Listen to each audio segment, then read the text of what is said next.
Oke, selamat malam. Bertemu dengan wong ganteng asli Tegal.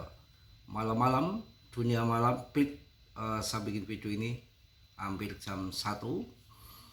Ya break dulu jam 1 istirahat ngopi. Udut dulu, wong edan ya udut toh. Nggak perlu harus ditonton malam toh. Besok bisa pagi. Barangkali Mas Bro pagi tidurnya sampai siang. PP kalian holding baik-baik. Saran saya begitu. Jangan kesempatan emas ini kalian sia-siakan begitu saja. Ya, naik turun nggak seberapa, naik turun nggak seberapa. Kesempatan gunakan perbanyak koin bila perlu miliaran. Tapi Dior riset sendiri, dunia investasi berisiko tinggi, Mas Bro tidak bertanggung jawab atas kerugian kalian. Semua kerugian ditanggung masing-masing. Akan tetapi PP ini adalah brilian, kesempatan emas. Tidak ada koin meme sampai setahap seperti PP. Setahap mana? Sampai jutaan koin yang mampu pemegangnya tengahan juta holder. Nggak ada. Paling-paling hilang pergi. 3 bulan hilang.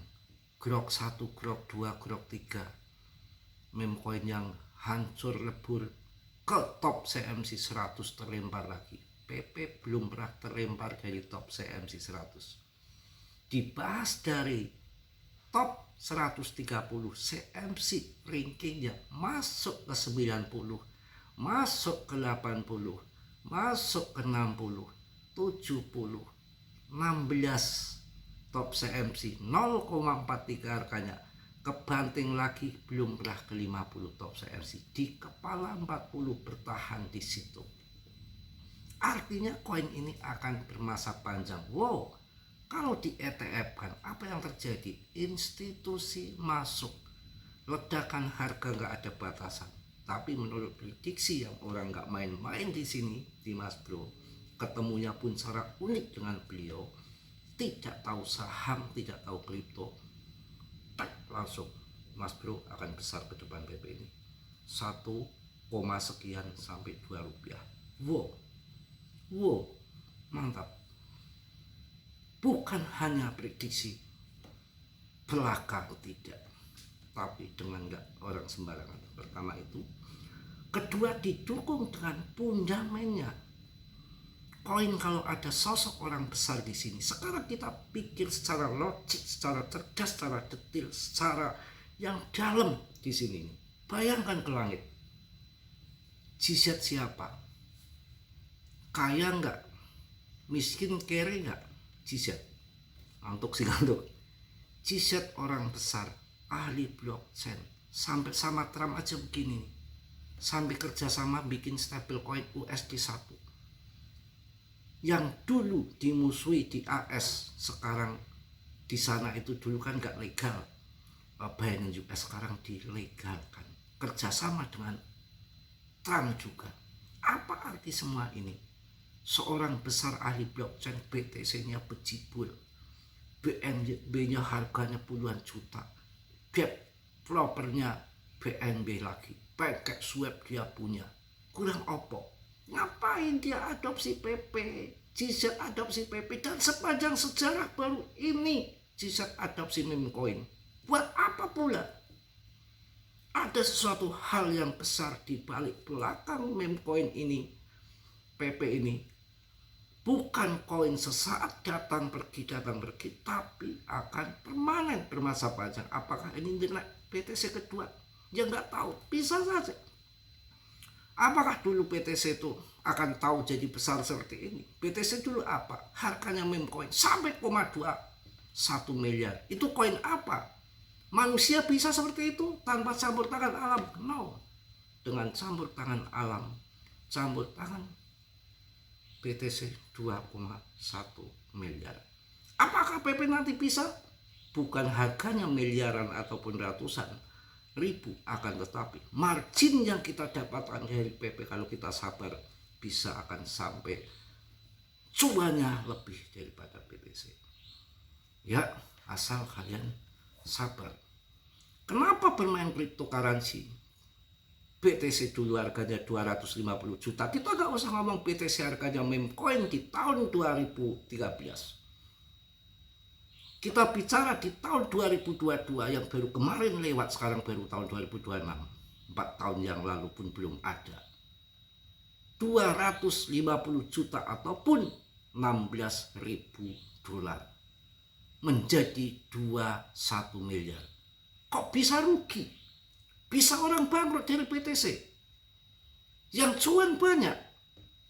Karena titik jual, titik beli nggak pas, bahwa BTC akan naik turun, arahnya semakin lama, tetapi akan ke atas. Bukan selang begini. Serot, turun, naik, turun, naik, turun, naik. Tapi arahnya grafiknya ke atas. Bisa 3 miliar, 5 miliar, bisa ke depan.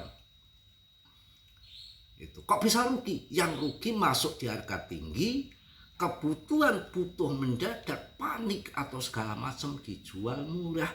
Itu daripada ujian hidup, bukan di PP saja, bukan di BTC saja, bukan di kripto saja. Yang rugi di tempat lain banyak. Kecelakaan lah, bencana alam lah, ketipu lah, macam-macam, penyakit lah. Itu ujian daripada hidup. Orang yang tidak pernah kena penyakit, yang tidak pernah kena bencana alam, yang tidak pernah sedekah, yang tidak pernah bla bla bla bla bla yang lain-lain, bagaimana Allah akan menguji yang di atas alam, akan menguji si orang itu, padahal dia nggak tinggal di tempat pegunungan yang gampang longsor, ya, tidak pernah sakit, jiwanya sehat, raganya sehat, dengan uangnya untuk berobat segala macam. Tapi kalau dia waktunya, hartanya akan dikurangi, mungkin karena dia main kripto, di dalam kripto gitu.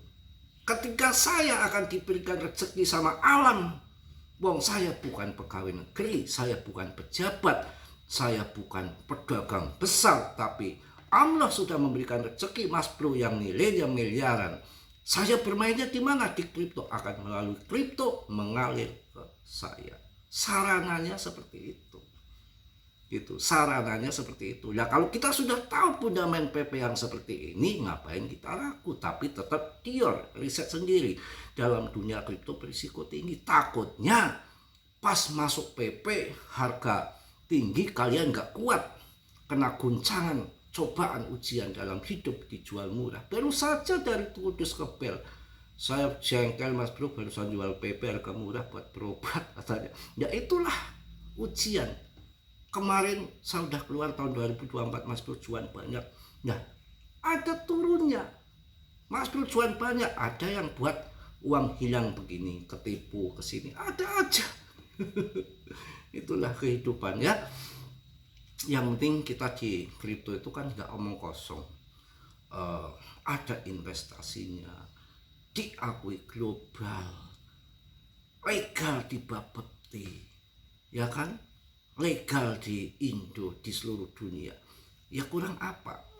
Naik turun itu hal yang biasa. Pemenangnya tetap long invest holding jangka panjang. Dan koin di ETF kan bukan berarti di ETF kan terbang.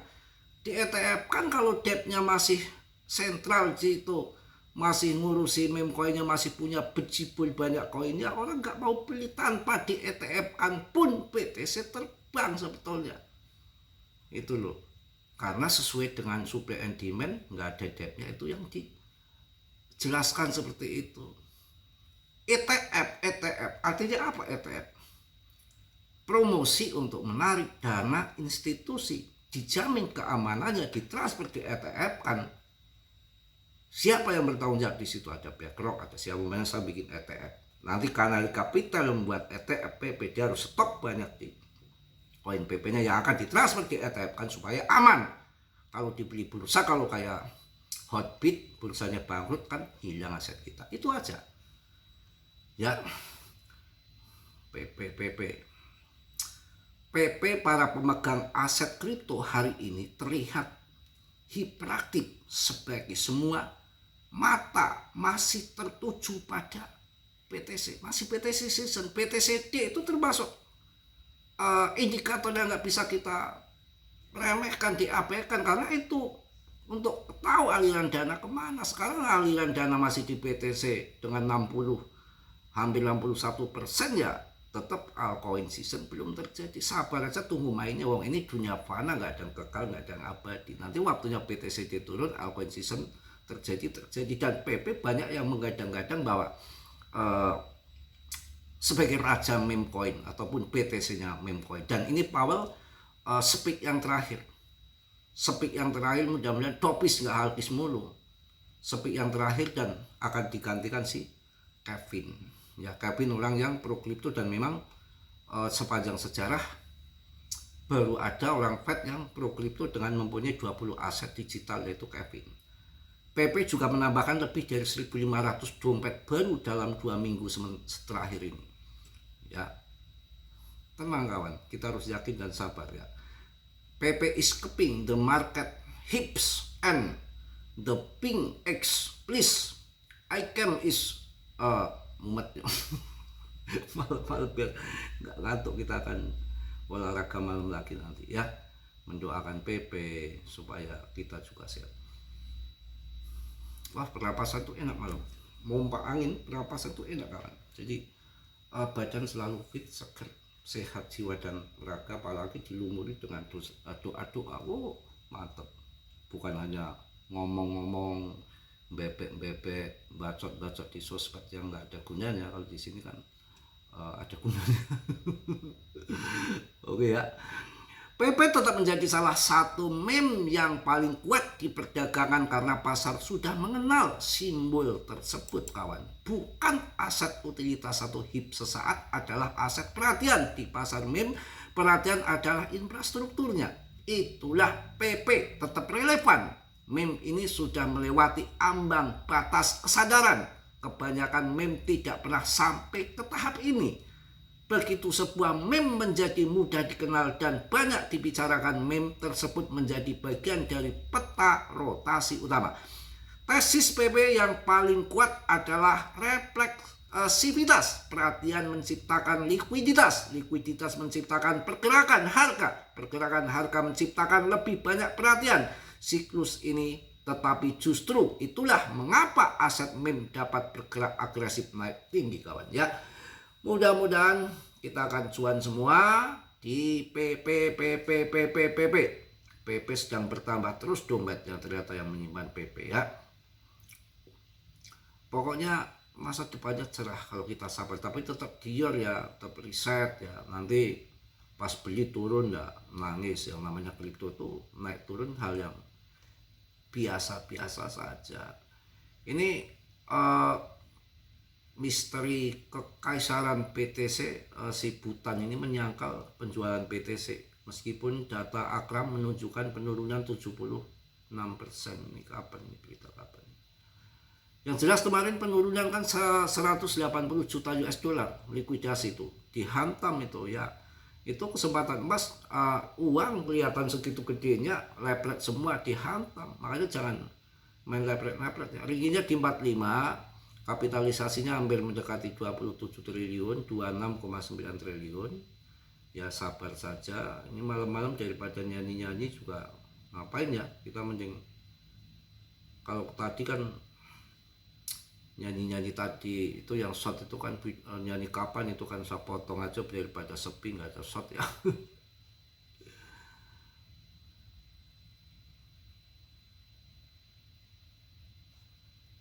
Ini apa ini BlackRock?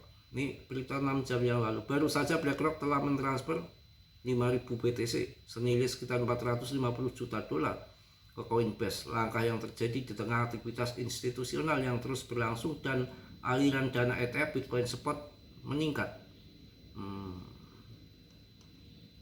Mudah-mudahan kita akan cuan bersama lah di PP, asal kita sabar. Ya naik turun 10% sampai 80% dalam kripto, kalau koinnya yang bagus juga akan pump kembali kawan. Ya mungkin itu aja ya, ini udah mendekati jam 1, ngopi dulu sambil ini ya. BlackRock, ini BlackRock aja jual beli kawan. BlackRock itu kenal PP loh. Kemarin jual triliunan di tahun 2024 tuh. Itu BlackRock tuh yang bikin brengsek digunting di 04 ya. Saya menjual di 05 juga sebetulnya. 05 mbok nanti guntingnya Blackrock nunggu 07 atau gimana, kan lumayan ya. Udah 0,4 tuh Blackrock gunting, saya ikut gunting. Mantap kawan.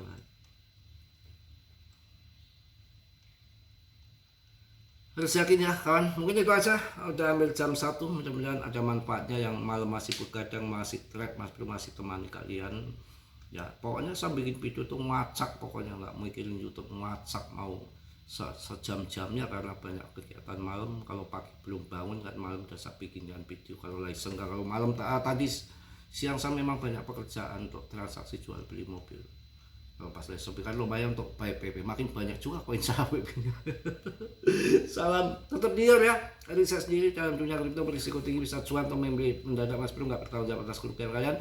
Semua kerugian ditanggung masing-masing. Oke, yang tidak nonton malam bisa besok pagi. Oke, salam dari Tegal Mas Bro. Wassalamualaikum warahmatullahi wabarakatuh. PP. Just.